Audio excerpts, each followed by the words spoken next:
আসসালামু আলাইকুম। আজকে পড়ে শোনাবো হুমায়ুন আহমেদ স্যারের লেখা একটা গল্প। গল্পটার নাম বিপদ। আজ দ্বিতীয় পর্ব। পাগলের ডাক্তারদের চেহারায় না হোক, চোখে খানিকটা পাগল পাগল ভাব থাকে। তারা সহজভাবে আলাপ আলোচনা করতে করতে দুম করে কঠিন কোনো কথা বলে সরু চোখে রুগীর দিকে তাকিয়ে থাকে। কথাবার্তা বলতে হয় বিছানায় শুয়ে। পাগলের ডাক্তার বা সাইকিয়াট্রিস্ট সম্পর্কে আফসার সাহেবের এই ছিল ধারণা। তিনি এমন একজন লোকের সঙ্গে দেখা করবেন, এ জাতীয় মানসিক প্রস্তুতি নিয়ে ঘর থেকে বেরুলেন। যার সঙ্গে দেখা হলো তাকে দেখে মোটামুটি হতাশই হলেন। লুঙ্গি পরা আধবুড়ো একজন লোক, যে দরজা খুলেছে খালি গায়ে, এবং তাদের দেখেই ব্যস্ত হয়ে শার্ট খুঁজতে শুরু করেছে। আলনায় বেশ কয়েকটা শার্ট এক জায়গায় রাখা। একটা নিতে গিয়ে ভদ্রলোক সব কয়টা ফেলে দিলেন। যে শার্ট গায়ে দিলেন তার সবগুলি বোতাম সাদা রঙের, কিন্তু মাঝখানের একটা বোতাম কালো। ভদ্রলোক বিব্রত গলায় বললেন, আসুন আসুন, আপনাদের 7টার সময় আসার কথা ছিল না? মীরা বললেন, একটু আগে এসে পড়েছি, বাসা খুঁজে পাবো কিনা বুঝতে পারছিলাম না, এই জন্য সকাল সকাল রওনা হয়েছিলাম। আগে এসে আপনাকে অসুবিধায় ফেলিনি তো? জি না, কোনো অসুবিধা নেই, বসুন, আমি চায়ের ব্যবস্থা করি।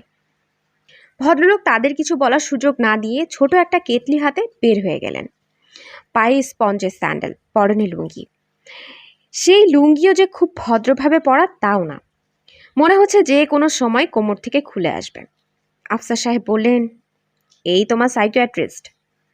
মীরা বললেন, হ্যাঁ, পোশাক আশাক দেখে বিভ্রান্ত হয়েও না, উনি বিখ্যাত ব্যক্তি, নাম বললে চিনবে, উনি মিসির আলী। মিসির আলী আবার কে? মানসিক সমস্যার বিশ্লেষণের ব্যাপারে তার মতো মানুষ এখনো জন্মায়নি, অতি বিখ্যাত ব্যক্তি। তোমার অতি বিখ্যাত ব্যক্তির হাল তো দেখছি ফকিরের মতো, ঘরের অবস্থা দেখে মনে হচ্ছে খেতে পান না। উনি কখনো কারো কাছ থেকে কোনো টাকা পয়সা নেন না। চলে কি করে? আগে ঢাকা বিশ্ববিদ্যালয়ে প্যারাসাইকোলজি পড়াতেন, এখন চাকরি চলে গেছে, শুনেছি টিউশনি করেন। আফসার সাহেব বিরক্ত গলায় বললেন, তুমি কিছু মনে করো না, যত বিখ্যাত ব্যক্তিই হোক, আমার কিন্তু তার উপর বিন্দুমাত্র ভক্তি শ্রদ্ধা হচ্ছে না। ভক্তি শ্রদ্ধার তো কোনো ব্যাপার নেই, তুমি তোমার সমস্যার কথা বলবে, ফুরিয়ে গেল। আমি এই ভদ্রলোকের সঙ্গে কোনো কথাই বলবো না। উনি চা আনতে গেছেন, চা এলে চা খাবো, চলে যাব। আচ্ছা, এখন বসো। কোথায় বসবো? বসার জায়গা কোথায়? ঘরে বসার জায়গা আসলেই নেই। দুটি চেয়ারের একটার উপর কেরোসিন কুকার, অন্যটির উপর গাদাখানিক বই। বিছানায় বসা যায়, তবে সেই বিছানায় চাদরের উপর কী কারণে জানি খবরের কাগজ বিছানো। বসতে হলে খবরের কাগজের উপর বসতে হয়। আফসার সাহেব বিরক্ত মুখে খবরের কাগজের উপর বসলেন। মীরা বসলেন স্বামীর পাশে। মিসির আলীর নামের সঙ্গে মীরার পরিচয় আছে, মুখোমুখি এই প্রথম দেখলেন। মীরার ভাই মহসিন ঠিকানা দিয়েছে এবং বলেছে এই লোকের চেহারায় বিভ্রান্ত না হতে। মিসির আলী চায়ের কেটলি এবং 3 কাপ চা হাতে ঢুকলেন। কাপে চা ঢালতে ঢালতে বললেন, আফসার সাহেব, আপনি কেমন আছেন? ভালো। আমার নাম জানলেন কি করে? আপনার শালক মহসিন সাহেব, উনিই আপনার নাম বলেছেন। আপনার সমস্যা কি তার আভাসও দিয়েছেন। এখন আপনি বলুন, সমস্যাটা আপনার মুখ থেকে শুনি। ও যা বলেছে তাই, নতুন করে আমার কিছু বলার নেই। মিসির আলী হাসি মুখে বললেন, যে কারণেই হোক, আপনি আমাকে পছন্দ করছেন না। সাইকিয়াট্রিস্ট হিসেবে আমি সম্ভবত আপনাকে ইমপ্রেস করতে পারিনি। এটা নতুন কিছু না, সবার ক্ষেত্রে ঘটে। তখন আমি কি করি জানেন? এমন কিছু করি যাতে আমার উপর বিশ্বাস ফিরে আসে, কারণ পুরোপুরি বিশ্বাস না আসা পর্যন্ত আমি কোনো সাহায্য করতে পারি না। যেই মুহূর্তে আমার উপর আপনার পরিপূর্ণ আস্থা আসবে, সেই মুহূর্ত থেকে আপনি আমার কথা মন দিয়ে শুনবেন, আমার যুক্তি গ্রহণ করবেন। আফসার সাহেব বললেন, তাহলে বিশ্বাস অর্জনের জন্য কিছু করুন। পারছি না, সবসময় পারি না। আফসার সাহেব চায়ের কাপ নামিয়ে রাখতে রাখতে বললেন, মীরা চলো যাই। মীরা দুঃখিত গলায় বললেন, তুমি ওনাকে কিছুই বলবে না? না। সমস্যাটা নিজের মুখে বলতে অসুবিধা কি? আফসার সাহেব কঠিন দৃষ্টিতে স্ত্রীর দিকে তাকিয়ে বললেন, চলো যাই, আমার শরীর ভালো লাগছে না, বাসায় গিয়ে শুয়ে থাকবো, তাছাড়া আমার কোনো সমস্যাও নেই। মিসির আলী উঠে দাঁড়ালেন, সহজ গলায় বললেন, চলুন আপনাদের রাস্তা পর্যন্ত এগিয়ে দিয়ে আসি। তার প্রয়োজন হবে না, অনেক অপ্রয়োজনীয় কাজ আমি করি, আপনাদের জন্য চা আনার কোনো প্রয়োজন ছিল না, তবু এনেছি। চা অনেক দূর থেকে আনতে হয়েছে। চাটা যেন গরম থাকে এই জন্য ছুটতে ছুটতে এসেছি। চা গরম ছিল না? আফতার সাহেব একটু বিব্রত বোধ করলেন। মীরা আবার বললেন, বসো না, কিছু বলতে না চাইলে বলবে না, 2 মিনিটের জন্য বসো। আফতার সাহেব বসলেন। মিসির আলি বললেন, আমার ধারণা অফিসে চাকরি সম্পর্কিত বড় রকমের সমস্যায় আপনি আছেন। সম্ভবত আপনার চাকরি চলে গেছে, এটা কি ঠিক? মীরা ভয়ঙ্করভাবে চমকে উঠলেন। আফসার সাহেব চমকালেন না। স্থির দৃষ্টিতে অনেকক্ষণ মিসির আলির দিকে তাকিয়ে থেকে বললেন, আপনি ঠিকই ধরেছেন, তবে চাকরি এখনো যায়নি, হয়তো শীঘ্রই চলে যাবে। অফিসের মালিকপক্ষের সঙ্গে অনেক দিন থেকেই বনিবনা হচ্ছিল না। গত 2 মাসে তার চরম আকার নিয়েছে। এখন অবস্থা এমন দাঁড়িয়েছে যে হয় ওরা আমাকে ছাড়িয়ে দেবে, নয়তো আমি নিজে রিজাইন করব। মীরা ক্ষীণ গলায় বললেন, এসব কিছুই তো তুমি আমাকে বলনি। তোমাকে বলার সময় হয়নি বলেই বলিনি, সময় হলে নিশ্চয় বলতাম। এত বড় একটা ব্যাপার তুমি গোপন করে রাখবে? হ্যাঁ, রাখবো। আফসার সাহেব পকেট থেকে সিগারেট বের করতে করতে মিসির আলির দিকে তাকিয়ে বললেন, আমার এই ব্যাপার আপনি কি করে অনুমান করলেন? খুব সহজেই অনুমান করেছি। কোনো মানসিক সমস্যা যখন হয় তখন তার পেছনে কিছু না কিছু কারণ থাকে। পারিবারিক অশান্তি, চাকরির ক্ষেত্রে অনিশ্চয়তা ইত্যাদি। একটা ছোট বাচ্চা যখন পরিবারে কারোর সঙ্গে কথা বলার সুযোগ পায় না, যখন সে দেখে বাবা মা সারাক্ষণ ঝগড়া করছেন, তখন সে কথা বলা শুরু করে টবের ফুল গাছের সঙ্গে। এমনভাবে কথা বলে যেন ফুল গাছটা তার কথা শুনছে, কথার জবাব দিচ্ছে। আসলে এরকম কিছু ঘটছে না। আপনার ধারণা আমি বিড়ালের কথা বুঝতে পারি না? আমি যা বলছি বানিয়ে বানিয়ে বলছি? না, আমি তেমন কিছু ধারণা করছি না। আপনি যা বলছেন তাই বিশ্বাস করছি।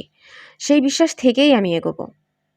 এবং এক সময় আপনি প্রমাণ করতে চেষ্টা করবেন যে আমি যা বলেছি তা ভুল। তাও না, আমি সত্য যা তাই প্রমাণ করার চেষ্টা করব। আপনি সহজ হয়ে বসুন, সহজভাবে আমার কথার জবাব দিন। সত্য প্রতিষ্ঠায় আমাকে সাহায্য করুন। আমি আপনার ব্যাপারে খুবই আগ্রহ বোধ করছি। কেন? কারণ আপনি যা বলেছেন তা আগে কেউ বলেনি। কিছু কিছু পীর দরবেশের কথা আমরা বইপত্রে পাই, যারা দাবি করতেন পশু পাখির কথা বুঝতে পারেন, কিন্তু সেই দাবির পক্ষে তেমন কোনো প্রমাণ পায় না। একজন অতি বিখ্যাত ভারতীয় চিকিৎসকের কাহিনী আছে, যিনি গাছপালা থেকে ওষুধ তৈরি করতেন। তার সম্পর্কে প্রচলিত গল্প হচ্ছে, তিনি গাছের কথা বুঝতে পারতেন। তিনি পথ দিয়ে যখন হেঁটে যেতেন, গাছ তাকে ডেকে বলতো, তুমি আমার পাতা ছিঁড়ে নিয়ে যাও, পাতার রস বের করে শ্বাসকষ্টের রুগীকে মধু মাখিয়ে খেতে দাও, রোগ আরোগ্য হবে। প্রাচীন ভারতের ওই চিকিৎসকের নামে গল্প আছে, মহাদেব একবার রাগে অন্ধ হয়ে ব্রহ্মার মাথা কেটে ফেলেছিলেন। কোনো উপায় না দেখে পৃথিবী থেকে অশ্বিনী কুমারকে দেবলোকে নিয়ে যাওয়া হয়। তিনি সেই ছিন্ন মস্তক জোড়া লাগান। আফসার সাহেব বললেন, আমি কি একটা সিগারেট খেতে পারি? অবশ্যই পারেন, ইচ্ছা করলে আমাকে একটা দিতেও পারেন। আফসার সাহেব সিগারেট ধরিয়ে ধোঁয়া ছাড়তে লাগলেন। মীরা লক্ষ্য করলেন আফসার সাহেব অনেকটা সহজ হয়ে এসেছেন, মুখের কাঠিন্য কমে গেছে। মীরা মিসির আলি নামের এই লোকটির প্রতি কৃতজ্ঞতা বোধ করলেন। এই লোক আর কিছু পারুক না পারুক, তার স্বামীর প্রাথমিক কাঠিন্য ভেঙে দিয়েছেন, এটি কম কথা না। তাছাড়া লোকটির কথা বলার ভঙ্গিও তার ভালো লাগলো। কথাবার্তায় কোনো সবজান্তা ভঙ্গি নেই। পা উঠিয়ে ছেলে মানুষের মতো বসে আছেন। কথা বলার সময় হাত নাড়ছেন। তার সামনে রাখা চায়ের কাপে এক ফোঁটা চা নেই। অনেক আগেই চায়ের শেষ বিন্দুটিও তিনি শেষ করেছেন, অথচ বেচারা সেটা খেয়াল নেই। খালি চায়ের কাপেই ক্রমাগত চুমুক দিচ্ছেন। মাঝে মাঝে চুমুক দেওয়ার আগে চায়ের কাপে ফু দিচ্ছেন। ভাবটা এমন যে গরম চা ফু দিয়ে ঠান্ডা করে খেতে হচ্ছে। মিসির আলি খাট থেকে নামতে নামতে বললেন, আফসার সাহেব, আমি একটা ছোট ক্যাসেট প্লেয়ার জোগাড় করেছি। সেখানে বিড়ালের কথা টেপ করা আছে। আপনাকে তা শোনাবো এবং আপনি বলবেন বিড়াল কি বলছে। পারবেন না? অবশ্যই পারবো। আজ শুধু এই পরীক্ষাটাই করব। তারপর অন্য পরীক্ষা অন্য সময় করা হবে। আফসার সাহেব বললেন, আমি টেপ শুনে যদি বলি বিড়াল এই কথা বলছে, তাহলে তো আপনার বোঝার উপায় নেই আমি ভুল বলছি না সত্য বলছি। বোঝার উপায় আছে। কি উপায়? আপনি নিশ্চয় বিড়ালের কথা বুঝেন না। তা বুঝি না, তারপরেও উপায় আছে। আচ্ছা, এখন মন দিয়ে শুনুন। টেপ খানিকক্ষণ বাজানো হলো। একটা বিড়ালের মিয়াও মেয়াও শোনা যাচ্ছে। আফসার সাহেব তার সমস্ত ইন্দ্রিয় তীক্ষ্ণ করে শুনলেন। টেপ বাজানো শেষ হলো। মিসির আলি বললেন, বলুন বিড়ালটা কি বলল? বুঝতে পারিনি। কিছুই বুঝতে পারেননি? জি না। ভালো কথা। এখন অন্য একটা শুনুন, খুব মন দিয়ে শুনুন। একই বিড়ালের কথা, ভিন্ন সময়ে ভিন্ন পরিস্থিতিতে। আফসার সাহেব শুনলেন। তার মুখে হতাশার ভাব স্পষ্ট হয়ে উঠেছে, কারণ এবারও তিনি কিছু বুঝতে পারছেন না, কিছুই না। বিড়ালের সাধারণ মেয়াও। কিছু বুঝলেন? জি না। কিছুই না? না। আরও একটি অংশ শোনাচ্ছি, দেখুন এটা বুঝতে পারেন কিনা। এবার অন্য বিড়াল, আগেরটা না। আফসার সাহেব হতাশ গলায় বললেন, আমার মনে হয় না কিছু বুঝতে পারবো। এরকম হচ্ছে কেন কে জানে। খুব মন দিয়ে শুনুন। তিনি শুনলেন, কিছুই বুঝলেন না। মিসির আলি বললেন, 3টি ভিন্ন পরিস্থিতিতে বিড়ালের কথা টেপ করা হয়েছে। প্রথমবার বিড়ালকে দুধ খেতে দিয়ে গায়ে মাথায় হাত বোলানো হয়েছে। সে যখন শব্দ করেছে তখন তা টেপ করা হয়েছে। দ্বিতীয়বার তাকে একটা সূচালো কাঠি দিয়ে খোঁচা দেওয়া হচ্ছিল। তৃতীয়বারে অন্য একটা বিড়ালকে ভয় দেখানো হচ্ছিল। আফসার সাহেব বিষণ্ণ গলায় বললেন, আপনি নিশ্চয়ই আমার কথা পুরোপুরি অবিশ্বাস করেছেন। ধরেই নিয়েছেন আমি মিথ্যা করে বলেছি বিড়ালের কথা বুঝতে পারি। আমি এত দ্রুত, এত সহজে কোনো সিদ্ধান্তে আসি না। আমি এখনও ধরে নিচ্ছি আপনি বিড়ালের সব কথা বুঝতে পারেন। এই মুহূর্তে হয়তো পারছেন না। আপনাকে আমি যা করতে বলবো তা হচ্ছে সহজ স্বাভাবিক জীবনযাপনের চেষ্টা করবেন। বিড়াল নিয়ে খুব বেশি ভাববেন না, আবার খুব কমও ভাববেন না। খাওয়া দাওয়া করবেন, নিয়মিত অফিসে যাবেন, অফিসের সমস্যা মেটাতে চেষ্টা করবেন। যদি না মেটে তাতেও ক্ষতি নেই। সব পরিস্থিতিতে খাপ খাইয়ে চলার চেষ্টা আপনাকে করতে হবে। মীরা বললেন, ওকে নিয়ে বাইরে কোথাও বেড়াতে গেলে কেমন হয়? যেমন ধরুন কক্সবাজারে কিছুদিন কাটিয়ে এলাম। মিসির আলি বললেন, আমি তার প্রয়োজন দেখছি না। সমস্যা থেকে দূরে সরে যাওয়া সমস্যার সমাধানের কোনো পথ না। সমস্যাকে মোকাবেলা করতে হয় সমস্যার ভেতরে থেকে। আফসার সাহেব বললেন, আমরা কি এখন উঠব? জি, নিশ্চয়ই উঠবেন। আর শুনুন আফসার সাহেব, আপনি এখন এক ধরনের ঘোরের মধ্যে আছেন। এই ঘোর ব্যাপারটা আমার ভালো লাগছে না। আমি ঘোরের মধ্যে আছি এটা কেন বলছেন? এটা বলছি কারণ আপনার চারপাশে কি ঘটছে তা আপনি দেখছেন না। তাকিয়ে আছেন, কিন্তু কিছুই আপনার চোখে পড়ছে না। আমি দীর্ঘ সময় ধরে একটা খালি কাপে চুমুক দিচ্ছি। মাঝে মাঝে এমন ভাব করছি যে গরম চা ফু দিয়ে ঠান্ডা করে নিচ্ছি। ব্যাপারটা আপনার চোখেও পড়েনি, অথচ আপনার স্ত্রী ঠিকই ধরেছেন। খালি কাপে চুমুক দেওয়ার ব্যাপারটা ছিল ইচ্ছাকৃত। আপনার বর্তমান মানসিক অবস্থা বোঝার জন্য এটা করতে হয়েছে। এই প্রথমবারের মতো আফসার সাহেবের মনে হলো তার সামনে বসে থাকা রোগা এবং মোটামুটি কুদর্শন মানুষটি অসম্ভব বুদ্ধিমান। এই মানুষটা খুব ঠান্ডা মাথায় পুরো পরিস্থিতি হাতের মুঠোয় নিয়ে নিতে পারে। এই জাতীয় মানুষের সঙ্গে এর আগে তার পরিচয় হয়নি। তিনি বললেন, উঠি মিসির আলি সাহেব। মিসির আলি বললেন, চলুন আমিও আপনাদের সঙ্গে যাই, এগিয়ে দিয়ে আসি। এগিয়ে দিতে হবে না, আমি এমনিতেও বেরোবো। বিসমিল্লাহ হোটেলে বলে একটা রেস্টুরেন্ট আছে, আমি রাত 9টায় সেখানে ভাত খেতে চাই। বিনা বললেন, আপনি কি একা থাকেন? হ্যাঁ।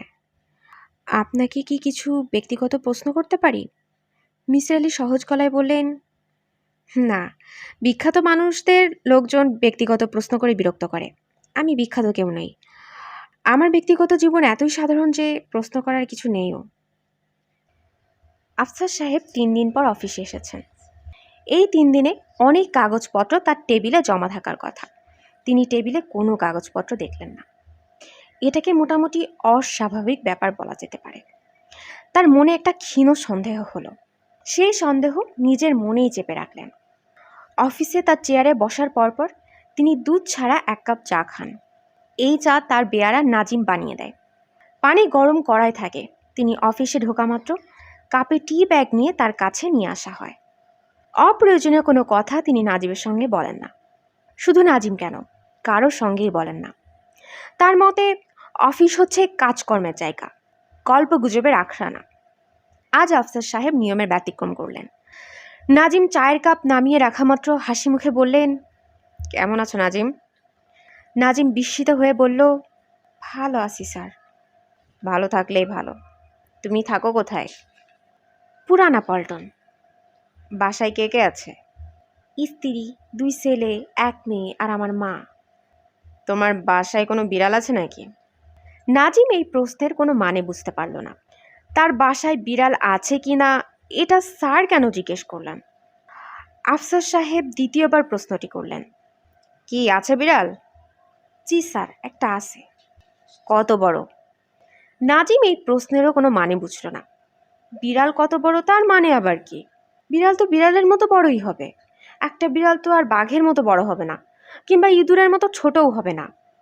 নাজিম ক্ষীণস্বরে বলল, বিড়ালের কথা জিজ্ঞাসা করতেছেন কেন স্যার? আফসার সাহেব অপ্রস্তুত হয়ে বললেন, এমনি করছি। বিড়াল সম্পর্কে একটা বই পড়ছিলাম তো, পড়তে পড়তে হঠাৎ। আচ্ছা এখন যাও। বিড়াল সম্পর্কে তিনি যে বই পড়ছেন এই ঘটনা সত্যি। তিনি ভেবেছিলেন বিড়াল বিষয়ে যেখানে যত বই পাবেন পড়বেন। সমস্ত নিউ মার্কেট ঘেটে একটা মাত্র বই পেয়েছেন, উইলিয়াম বেলফোর্ডের ক্যাট ফ্যামিলি, বিহেভিয়ারাল স্টাডিজ। সে বইয়ে বিড়াল সম্পর্কে বলতে গেলে কিছুই নেই। বাঘ চিতাবাঘের কথায় পাতা ভর্তি, সুন্দর সুন্দর রঙিন ছবি, আসল ব্যাপার কিছু নেই। নাজিম এসে ঢুকলো, ক্ষীণ গলায় বলল, স্যার। বই থেকে মুখ তুলে আফসার সাহেব বললেন, কি ব্যাপার? বড় সাহেব আপনারে সালাম দিছেন।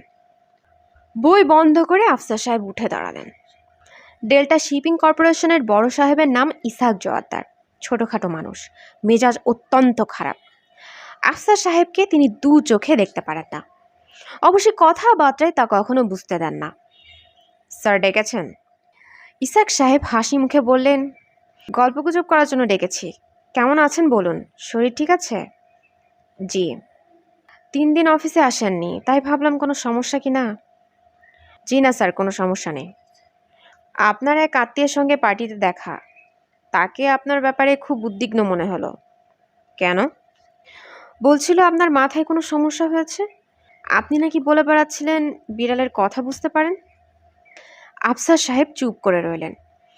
ভেবে পেলেন না ঘটনা এত দ্রুত ছড়াচ্ছে কিভাবে।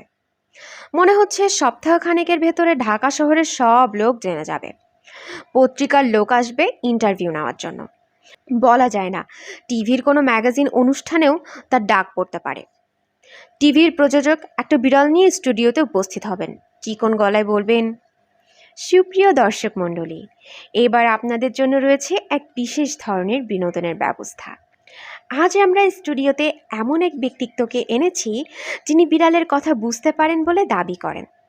সেই বিশেষ ব্যক্তিত্বকে হাততালি দিয়ে অভ্যর্থনা করার জন্য আপনাদের অনুরোধ করছি। হাততালি পড়ছে, হাসির শব্দ শোনা যাচ্ছে।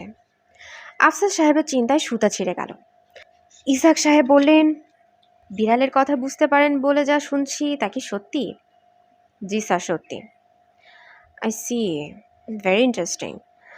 শুধু কি বিড়ালের কথাই বুঝতে পারেন, না কুকুর, গরু, গাধা, ভেড়া, ছাগল সবার কথাই বুঝতে পারেন? বিড়ালের ব্যাপারটা জানি, অন্যগুলি পরীক্ষা করে দেখিনি। আপনি একটা কাজ করুন না কেন, খাতা এবং পেন্সিল নিয়ে চিড়িয়াখানায় চলে যান।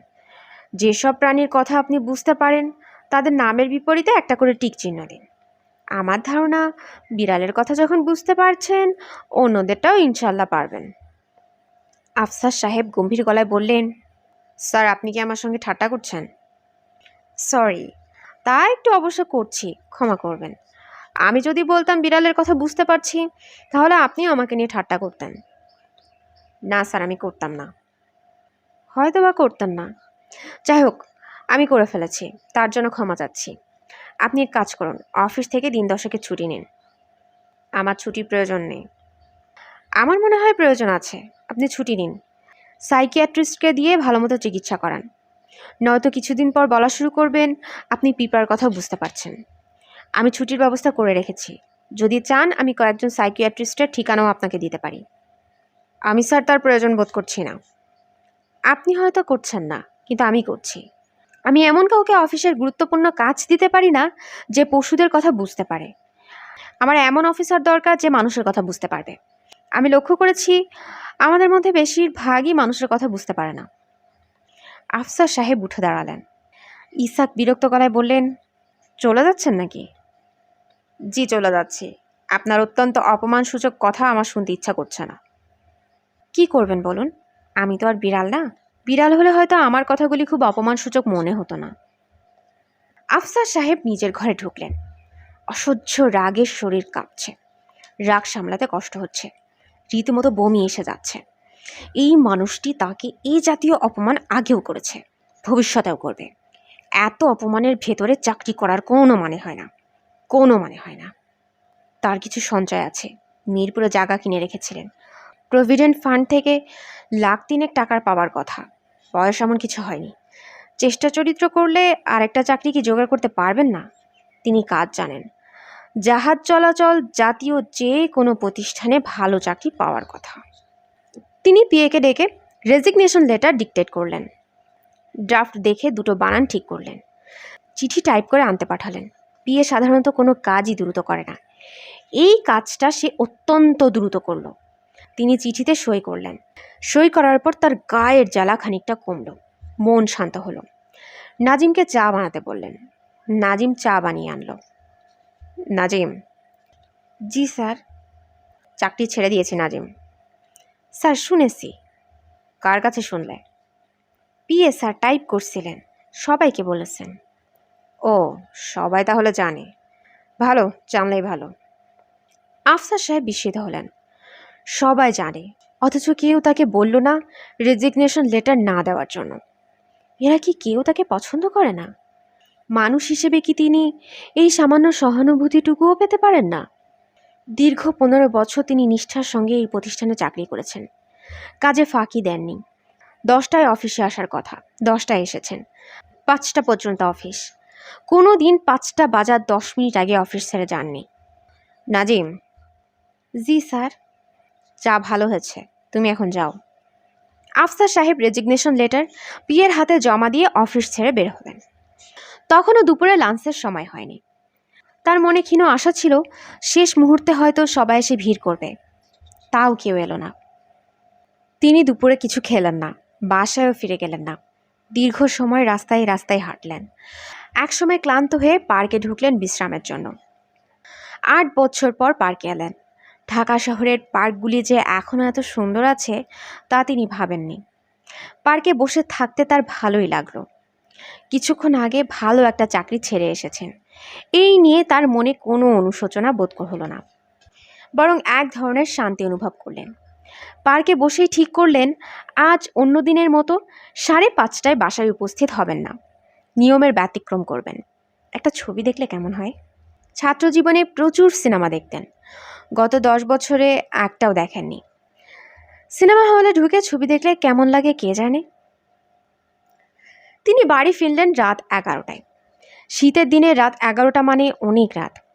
মীরা উদ্বেগ ও দুশ্চিন্তায় এতটুকু হয়ে গেছে। চারদিকে খোঁজ খবর করেছেন, কেউ কিছু বলতে পারছে না।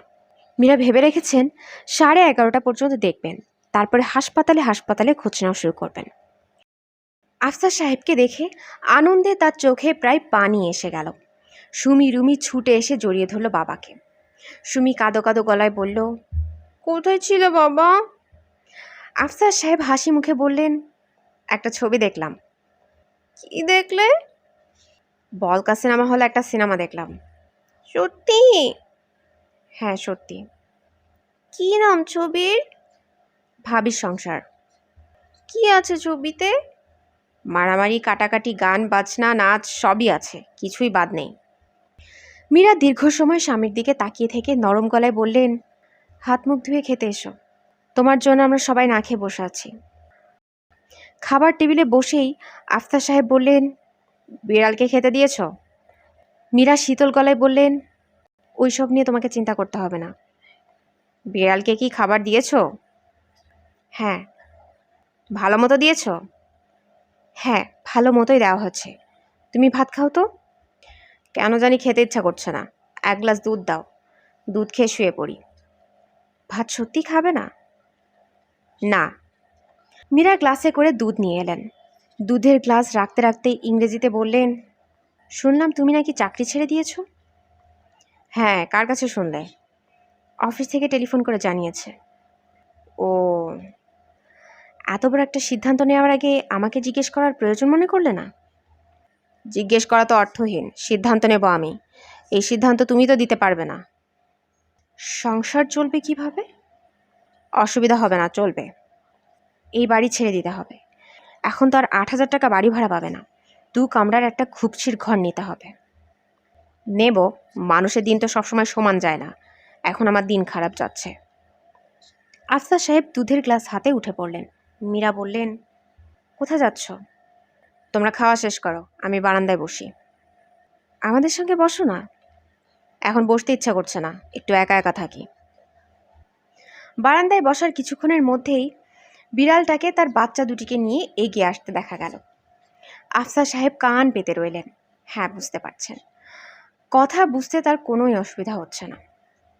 বাচ্চা বিড়াল বলল, মা, স্যার আজ এত দেরি করে বাসায় এসেছেন কেন? বুঝতে পারছি না, ভদ্রলোকের কোনো একটা সমস্যা হয়েছে। কি সমস্যা? ওনার স্ত্রী টেলিফোনে কথাবার্তা যা বলছিলেন তাতে মনে হচ্ছে চাকরি নিয়ে সমস্যা। উনি বোধহয় চাকরি ছেড়ে দিয়েছেন। আমাদের সামনে ভয়াবহ বিপদ। বিপদ কেন? চাকরি ছেড়ে দিলে তাদের টাকা পয়সার সমস্যা হবে, রাত দিন ঝগড়াঝাটি হবে। এখন তাও মাঝে মাঝে খাবার টাবার দেয়, তখন তাও দেবে না। মা, আজ তো এখনো পর্যন্ত আমাদের কোনো খাবার দিল না। রাতের খাবার শেষ হোক, তখন দিলেও দিতে পারে। মা, তোমার কি মনে হয় দিবে? বুঝতে পারছি না, দিতেও পারে। ক্ষুধা লেগেছে মা। একটা ইঁদুর মেরে খাওয়াতে পারি, খাবি? না, রান্না করা খাবার খাবো। মা, ওরা আজ কি রান্না করেছে? সিম দিয়ে কই মাছ। মাছের সঙ্গে একটু সিম দিলে ভালো হতো, ভেজিটেবল একেবারেই খাওয়া হচ্ছে না। সিম দিলেও কিন্তু আমি খাবো না মা। এমনিই খাওয়া পাওয়া যাচ্ছে না, তার উপর যদি এই যন্ত্রণা তোমরা শুরু করো তাহলে তো মুশকিল। সিম দিয়ে যদি দেয় তাহলে খেতে হবে, সিমে অনেক ভিটামিন আছে। ভিটামিন কি মা? এইসব তোমরা বুঝবে না, ভিটামিন খুব প্রয়োজনীয় একটা জিনিস। আফসার সাহেব উঠে পড়লেন, খাবার ঘরে উকি দিলেন। বাচ্চাদের খাওয়া হয়ে গেছে, তারা হাত ধুচ্ছে। মীরার খাওয়া এখনো শেষ হয়নি। আফসার সাহেব বললেন, মীরা, তুমি তো আমাকে মিথ্যা কথা বলেছ। কি মিথ্যা বললাম?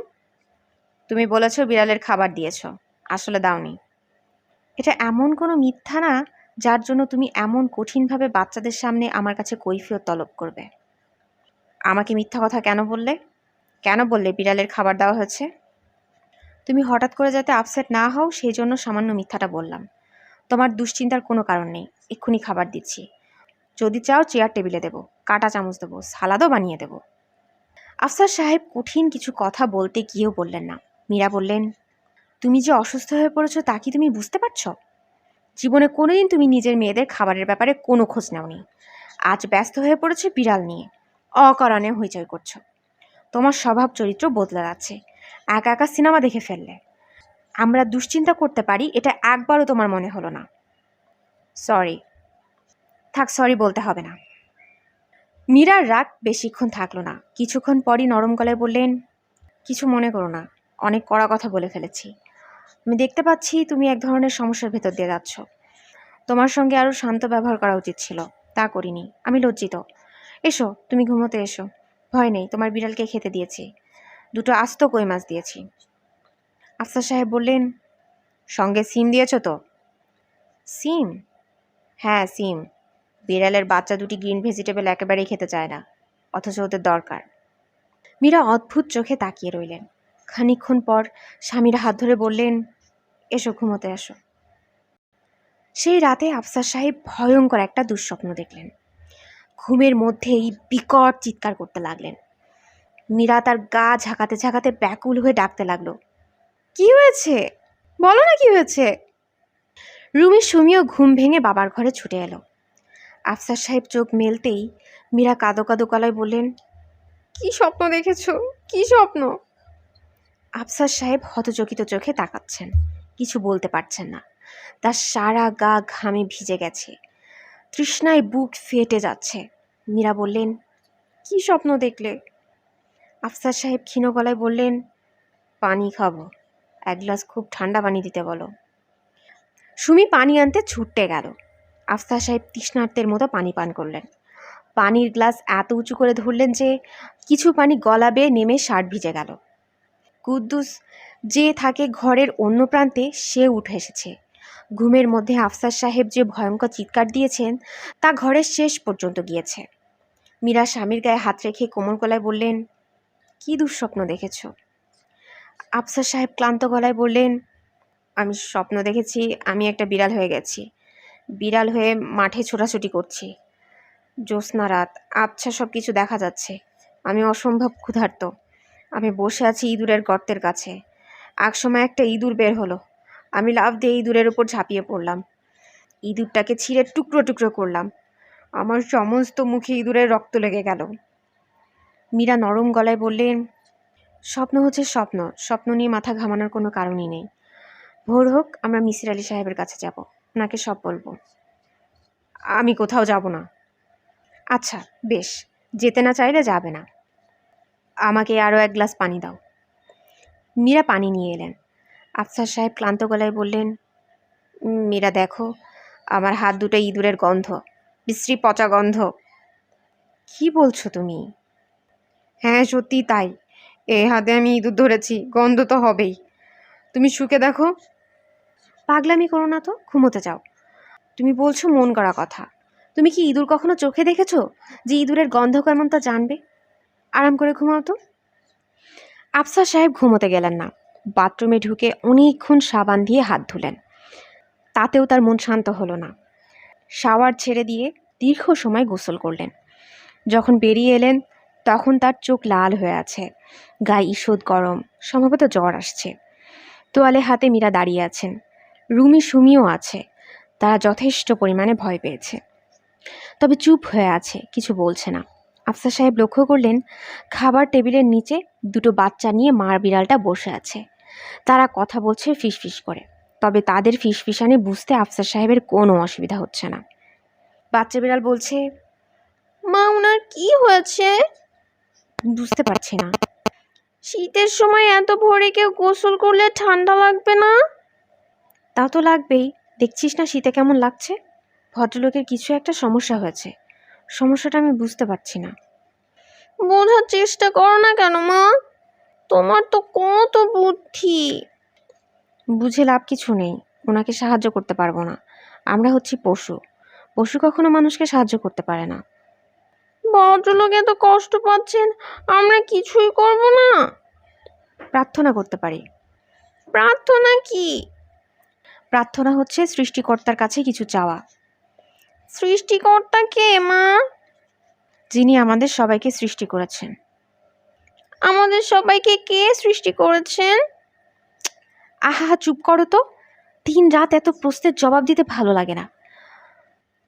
আফসার সাহেব তোয়ালে দিয়ে গা জড়িয়ে শোবার ঘরে ঢুকলেন।